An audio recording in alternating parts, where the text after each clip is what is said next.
Mr. McCall is recognized. Thank you, Mr. Speaker. I yield myself as much time as I may consume. Gentleman is recognized. Thank you, Mr. Speaker. Around the world, American personnel are being attacked in their homes, in hotels, and even on public streets. For most, it starts with what seems like a loud noise that's followed by pain or a sense of pressure in the head. Many are left with chronic damage, including hearing loss, vertigo, cognitive and motor impairment, severe headaches, and inability to sleep. In the words of a recent press report, our diplomats are suffering a, quote, concussion without a concussion. The Senate-passed bill before us today provides important authority to assist these brain injury victims, and it deserves our unanimous support. But we all must do more. Unfortunately, these attacks have continued and spread. First, it started in Havana in late 2016 and spread to China in 2017. 2 months ago, press reports described more than 130 possible cases all over the world, including right here in Washington, D.C. And just last week, 24 new cases among U.S. personnel in Vienna were revealed. Simply put, this is kind of scary stuff. The people who serve our nation overseas are generally worried for themselves and their families, and they need to know that we have their backs. When the prior administration pulled our personnel out of Havana 4 years ago, they said, quote, numerous Embassy Havana employees have been targeted in specific attacks. These employees have suffered significant injuries as a consequence of these attacks. In contrast, President Biden has refused to call these what they are, attacks on U.S. personnel. And Secretary of State Tony Blinken publicly said perhaps no one is responsible for causing these injuries. I will tell you from my briefings and briefings in another annex, that is absolutely incorrect. We may not be able to fill in all the blanks yet, but we know too much to dismiss these attacks as unexplained health incidents. 4 years ago, medical experts convened by the State Department agreed victims were likely dealing with brain trauma from a non-natural source, and the evidence has only grown more conclusive since then. Last year, the National Academy of Sciences said that directed pulsed radio frequency energy is most likely the cause. According to the NAS, the situation raises grave concerns about bad actors who may have weapons. So while we must assist victims with today's bill, we must do more. We must call these heinous attacks what they are, and they are attacks. And the people attacking us need to know the consequences will be severe when we find out who they are, when we get the attribution. Otherwise, we aren't doing what we can do to deter future attacks. The men and women who serve our nation overseas deserve no less. I have prepared a bill to do just that, which I will be introducing this week. And I want to thank Chairman Meeks and our Intelligence Committee colleagues for their bipartisan work on the Havana Act, which I strongly support. And with that, I reserve the balance of my time. The gentleman reserves.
biggest violations of medical ethics ever perpetrated on U.S. citizens.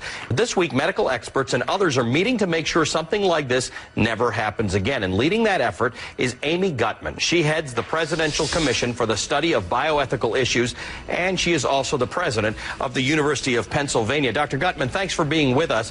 This is not a single incident. We've actually had many of these things happen. What is the purpose of your commission? Are we worried that these types of things are still happening today?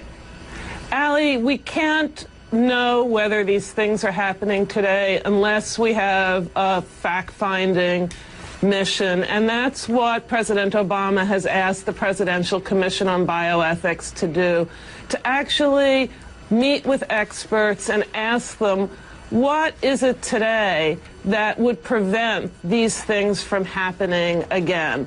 They've happened too many times in our history, and we want to make sure, and the president wants to make sure, that we can assure the American public that if they are part of a scientific experiment or a medical experiment, they will be treated with respect and fairly. So we don't know right now how the United States is relative to the rest of the world, and that's why the president has asked me to convene an international task force of experts. And those experts are going to sit down with me, and we're going to actually discuss how different countries and the United States fare in this regard. And we should come up with a report by year's end that can inform the public as well as the president of where we stand. Okay, we know you're having more hearings in May. We'll follow this along with you. Very curious to see what happens. Dr. Amy Gutmann is the chair of the Presidential Commission for the Study of Bioethical Issues and the president of the University of Pennsylvania.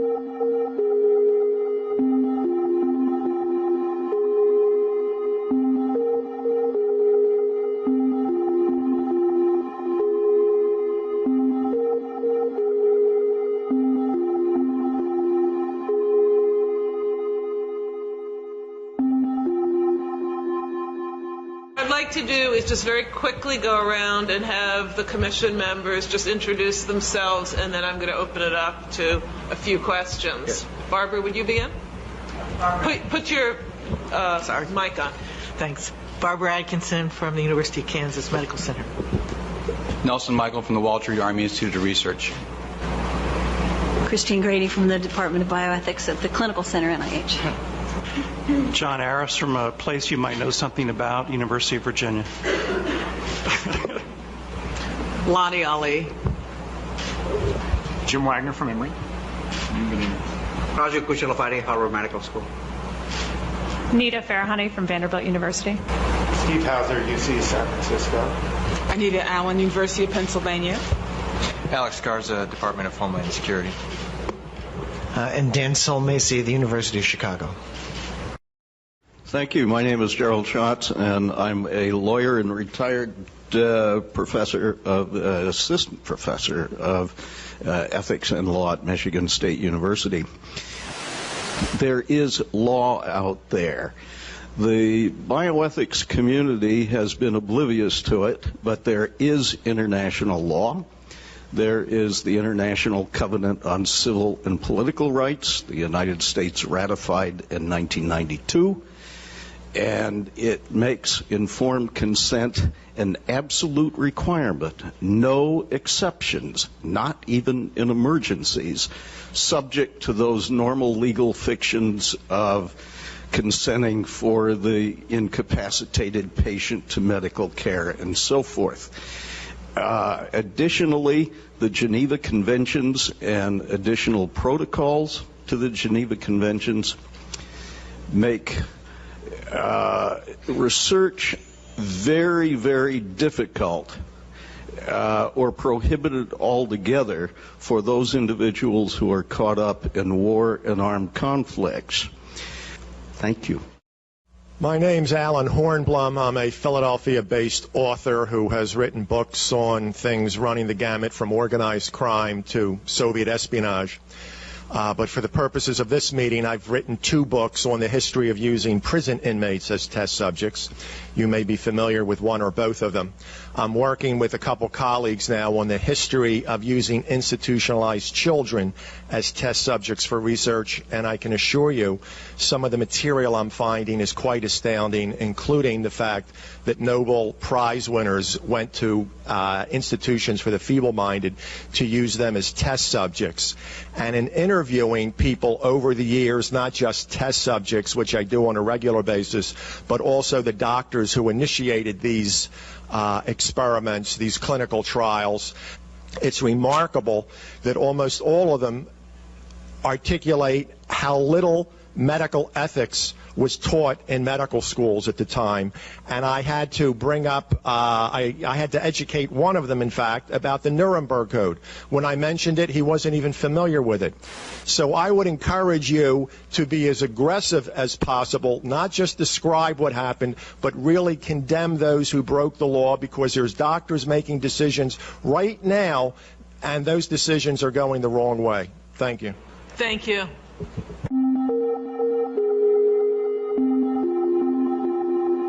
My name is Dr. John Hall. I'm a medical doctor from Texas. As I understand the memorandum from the President, it's for you to determine if current legislation is adequate in protecting individuals and if there's any ongoing experimentation. In reviewing the common rule, it's very obvious that there's a lot of loopholes to informed consent. All of the horrific experiments you've mentioned, Willowbrook, MKUltra, radiation experiments, mostly were done without informed consent. They were funded by the DOD and intelligence agencies, where I'm not even so sure you would know if there's an IRB, much less if an IRB is looking at informed consent. As a physician, relative to some of what you're hearing today, in the community, we are seeing an alarming rate of complaints of use of electromagnetic weapons, microwave auditory effects, silent sound spectrum, EEG cloning, which has taken the lab out of the laboratory and into the home. Most of these, from the research that we've reviewed, can be done remotely. It seems to be more weapons research than medical research. I personally corresponded with upwards of 1,500 victims, all complaining of identical complaints from every state in the nation of being exposed to electromagnetic radiation, non-ionizing radiation for the use of cognitive control or behavior control. I've submitted a paper to you, and there's another paper submitted to each member from another physician in Kansas City, alluding to the same thing. My name is James Walbert. To date, I have one of the strongest cases documented of these unethical violations against our society. Due to the facts of having the kinds of professionals that I have involved with this case, I have been able to prove that this crime against others and myself is real and shows reason to be concerned with. I am in hopes that I am able to prove the same thing to this committee. And by the introduction of the evidence that I have to introduce to the committee, I and the professionals that are standing with myself in this crime would like for this committee to consider the introduction of these documents with the growing concern of this crime to the President for his review. With these hopes in mind for this consideration, I would also like to ask of this committee to consider an investigation into these unethical violations of others and myself that are affected by this crime. With this consideration of this investigation request into these matters, I would also like to point out the abuses of children that have been documented by the many professionals that I am currently working with into these matters of this crime. To date, the professionals have been documenting these offenses against the children that are related to the many victims of these crimes. They have been, proven this concern to be valid, as I am pointing out to this committee, the growing concern of fellow states that have now passed laws against forced chipping of an RFID tracking chip. I was also wanting to ask if I could provide a portfolio of introduction of 12 professionals from political support to medical investigations, as well as private investigative support to the committee as well for review. May, thank you very much. Thank you. My name is Lisa Becker. I am also from Wisconsin. I have been a non-consenting test subject in military medical research. I, too, believe my experience is referred to as no-touch torture, utilizing defense technologies. Jonathan Marino, he basically predicted all this a number of years ago in his book Undue Risk. I'm asking you to help initiate a congressional investigation. We've all come a long way. This is what is needed. We want to have the accounts of this extreme human rights abuse that's going on in our country documented and heard, all of the accounts. We also need what was done during the Clinton administration, which is a major declassification of some of these documents that are hiding what's been going on. I speak for many when I say we've suffered long enough. My personal experience has been 10 years. I've been vilified. I've been ostracized. I've been tortured. I have burns on my body. I'm an American. I have rights. The answer to the question, the big question today, could it happen today? The answer is yes. It is happening today. It is happening for some of us every day. I am begging for you to help us. Thank you. My name is Jeremy Radlow. I'm here to tell you that non-consensual human experimentation is happening in the United States today. I've been the subject of this experimentation for more than 5 years. Calling these activities experimentation is truthful but possibly distracting. I think the criteria governing the selection of experimentees will prove to be a much bigger scandal than the experimentation itself. The psychological torture protocol that's part of the so-called experimentation includes, but is not limited to, the use of non-lethal weapons and mind-invasive technology. Sleep deprivation, pain center stimulation, and worse are used against subjects. While some experimentees have found foreign objects in their bodies suggesting implantation, most have not. Receiverless mind-invasive technology has been demonstrated under laboratory conditions, but the most likely explanation is that experimentees are implanted with foreign objects either too small to appear on commercially available scanning equipment or designed to be indistinguishable from the surrounding tissue.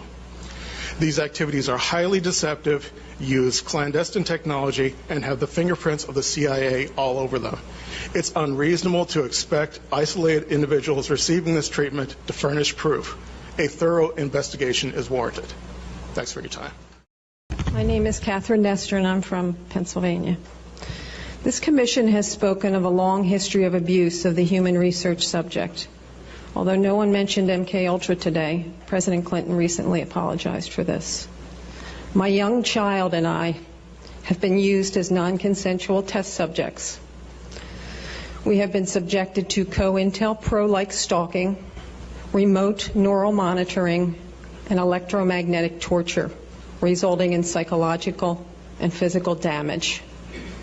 And I won't go into the details of that because I have 4 pages written in here that is very similar to Connie's testimony. Please do not wait 70 years to investigate this. I ask Dr. Amy Gutman to begin today. There is new work for the Commission for Human Subject Protection on our shores. And please give us a dramatic response, Susan, and please give us a congressional hearing. Thank you. Hi, I'm Peter Rosenholm. I'm from Rhode Island. It's non-consensual human experimentation. It's remote, it's covert. It's hard to prove it a lot of times. Many of my attacks were microwave weapons. Medusa is one. In all the hospital statements when I was hospitalized, I told of being hit by radiation weapons, that I could hear voices. Medusa now admits to all those capabilities. The other thing we deal with is like a COINTELPRO attack. Law enforcement attacks us, just discredits us, will put us in a mental hospital if we try too hard. These people all don't want to go to doctors. The Patriot Act has provisions where doctors have to follow what they say. So a lot of these people aren't getting their teeth fixed, aren't going for medical care. We're in a bad situation. Thank you. Thank you. Good afternoon. My name is Connie Marshall. I'm a former mayoral candidate from Louisville, Kentucky. I have never been involved in any criminal activity. I found a document in my bank account that said, problem with Kentucky government, check federal government paperwork and file before releasing information to anyone. I am an 8-year victim survivor of assaults by directed energy weapons.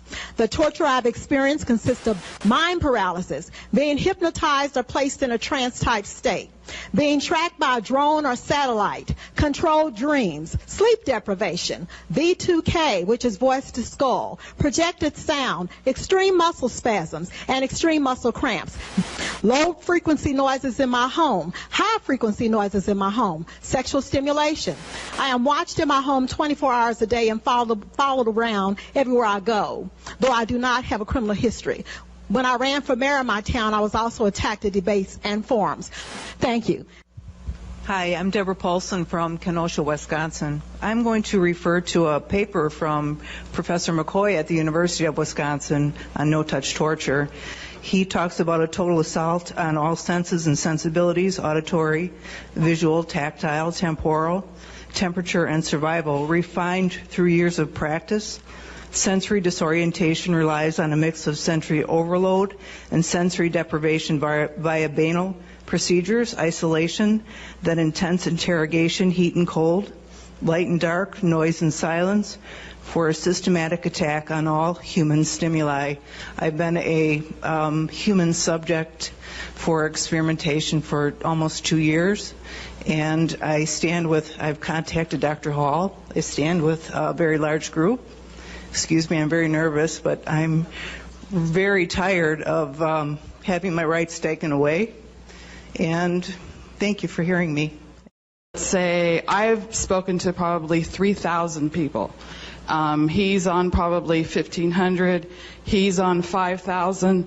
There's a lot of us across the U.S. And there's certain statistics, I think, that if you find that there is something going on wrong, somewhere along the line somebody has to do an investigation. There's a certain percentage. You said you guys wanted to be in the know. We're giving you the information now so that you are in the know.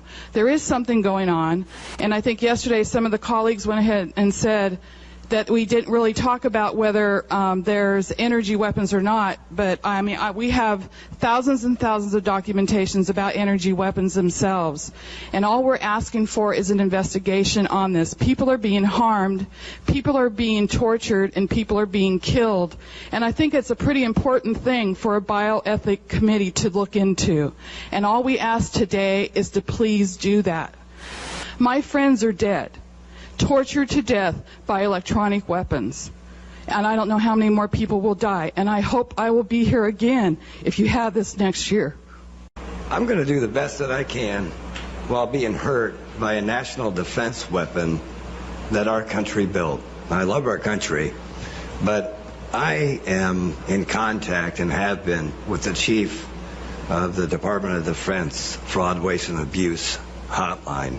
He's worked with me and my wife for 2 years, and he went to the Pentagon after we were air assaulted by a jet at 150 to 200 miles an hour, that being me and my wife.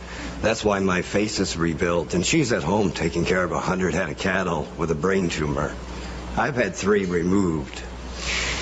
I guess my point would be this, is that I stood up to this program, and that would be the Joint Operations System that our country built with the non-lethal and less than lethal weapons system. And I'm the only one known in the world, besides the people that helped build this system, to have this actual pulse on camera and have caught it. And I would like to submit that disc. But I guess the one question I would have, it's okay, Eli, you don't have to beat me up for the microphone. The one question I would have is, first of all, I would like to submit this to you as promptly as possible, and then ask each and every one of you that 90% of the people that approached you spoke the same way I am, scared. Would you please help save my life? Ma'am? My name is Letitia Peters. I'm from Trenton, New Jersey. I was a federal government employee working 16 years as an electronics engineer right here in Washington, D.C., where I got sick due to toxic mold exposure. And when I started complaining about it and using my rights, I believe now, after 5 years of being out of the government, after 16 years of service, that I was put into this 24/7 execution chamber. And I, too, am looking for congressional investigations. I should be covered under the Protection Blowers Act, and I too would like to submit documentation which I presented. And I have been denied medical treatment. I have been disregarded as being non-human. All my rights have been violated, and I just want to demonstrate some of the evidence that I have and provide to you, because I've been trying to get to the president, but I know all of my information has been rerouted. So I too am requesting a congressional investigation as well. Hi, good evening. My name is Nigel Nicholson, and I have been in a psychological coercive mind control program. This started in 2002, where I was falsely arrested, I was drugged, and I believe I was hypnotized. I've been job mobbed. I've been put into a what I call a assassination type program. Okay, I have been villainized. My friends has totally retreated from me, even though I have continuously reached out to them. Okay, I have been under what I believe is neuro monitoring. When I can think of something and go outside and somebody will walk by me and repeat what I just said, I know I'm not crazy. Okay, regardless of what is being said, they make the victims of these programs to be diagnosed with a psychological illness to hide these crimes, because we all know that to discredit an individual, if you give them a mental illness or diagnose them with a mental illness, no one is going to believe us. No one is going to believe you or I. And this is how they are hiding these crimes. Thank you, sir. Hi, my name's Tammy Battaglia. I've been enrolled in psychological experiments on the record since the age of 13 without my consent. I've spent many years recovering from experimental hypnosis, physical and biological testing that I've undergone during decades of tests conducted by government-funded doctors, corporate think tanks, and researchers. I've experienced tremendous loss and trauma over the years of subjection to non-consensual experimentation, which has been devastating to my life. There's no way to seek justice for what we've endured, because in America, the land of the free, justice is not free. The experiments violate every right imaginable and offer no restitution whatsoever. If myself or any other victim approaches law enforcement or government agencies, we're spurned and in some cases forcibly taken to mental institutions. I've not consented to be experimented on by any branch of the government, military, or members of the American Medical Association. I deserve to be vindicated and released from these experiments immediately, as do all of us. Thank you. We provide citizens who are currently non-consensual victims of cognitive neuroscience and neurophysiological research and experimentation, which is enabled remotely through extreme low-frequency computer-to-brain entrainment technology. This technology exists and can be verified on subjects with a high degree of accuracy using current neural imaging technologies. Okay, this is an atrocity that has gone on for years, and like the Tuskegee experiments, is clearly within the scope of this commission. Okay, we ask that the committee, just because of the existence of our organization, Freedom for Covert Harassment and Surveillance alone, we have thousands of people who have contacted us claiming to be victims of this. The justification for our existence is justification that you should investigate this occurrence further. Okay. We need tests to determine if a citizen has been harmed by a cognitive weapon. These are cognitive weapons that somehow these people are being experimented on with. And just overall, we need to ban the unethical use of science and technology on all citizens for any form, for any reason, and in any form. Thank you. Thank you. My name is Michael Shaneyfeld. I'm from Birmingham, Alabama. The question that I brought to the board is that in 2000 I was approached by an ex-Navy sub diver, and he brought to my attention the use of an auditory weapon that he stole from the United States Navy. Yeah, he told me about this weapon that he stole from the Navy, and he told me how the weapon would affect the central nervous system of a human. And he wanted me to go out and assist him in certain things. And in 2006, my life changed. I woke up one night and I got a strong electrical shock in the center of my chest. Medically, I've been looked at and reviewed over and over and over again. My brother, he's a doctor, and I know exactly what's occurring is wrong, and I feel like I'm a test subject. And I've responded to the government, and the government responded back to me, but I have not seen no action. I've given y'all a report, and y'all can look at the letters that I've sent in. Thank you very much. My name is Sina Rayan. I am an Iranian American, been living here since 1976. To answer the question to the chair lady that if it's still going to happen or is still going on, I will assure you that it's still experimentation going on, and one of live standing right here. I strongly believe that I have been targeted for the experimentation of a brain research since September 2008. Without my consent, they are controlling my mind and using electronic remote control device to send instruction. In the past 2.5 years, I have been subjected to constant electric shock, sleep disturbance, sleep deprivation. This inhuman and painful method of torture include reading my thoughts and memories. Through this, they have been able to control me and subject me to severe pain that I have been suffering for the past 29 months. My health has deteriorated during this time, and I have no medical insurance to seek medical help. My life is in danger, and I need your help from the government. I am only asking them to stop this painful torture and leave me alone so I can go back to my life. Thank you. Thank you. Hello, my name is Michaeline Jones. I'm right here from D.C. I am the subject of MK Ultra, mind control. I am also the subject of electromagnetic radiation, and I have many videos to prove it. I've taken these videos to newspapers and to various places, even including, CDC, and everyone has just turned away as if this is hush-hush. I've had lawyers deny me assistance because they said this is too big. So in research, I found out that the former Congresswoman Cynthia McKinney asked for a reinvestigation under her resolution HR 1026 to reinvestigate COINTEL activities. I am constantly stalked. There's many covert activities that have followed me. I would like all of this medical abuse to be investigated, and if possible for you to get back with us. I didn't know about this meeting until yesterday, and I do appreciate your letting me have this time to speak. Thank you.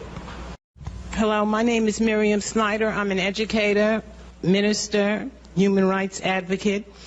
I work with many people that have suffered the ramifications of unregulated, deadly human research experimentation. Since I've brought this to the public, I've become a victim too. Human research experimentation is being used to assassinate innocent people. I'd like to know the Commission to address what penalties and protections are in place for researchers, and when are we going to start incarcerating researchers? I just want to conclude by saying that the President's charge to us to assure him that current rules and international standards adequately guard the health and well-being of participants in scientific studies funded by the federal government demands that we consider basic ethical principles following careful deliberations and evidence gathering. With the discussion, we are well on our way. Thank you again for joining us. Thank you very much. Can a microscopic tag be implanted in a person's body to track his every movement? There's actual discussion about that. You will rule on that, mark my words, before your tenure is over. Can brain scans be used to determine whether a person is inclined toward criminality or violent behavior? You will rule on that.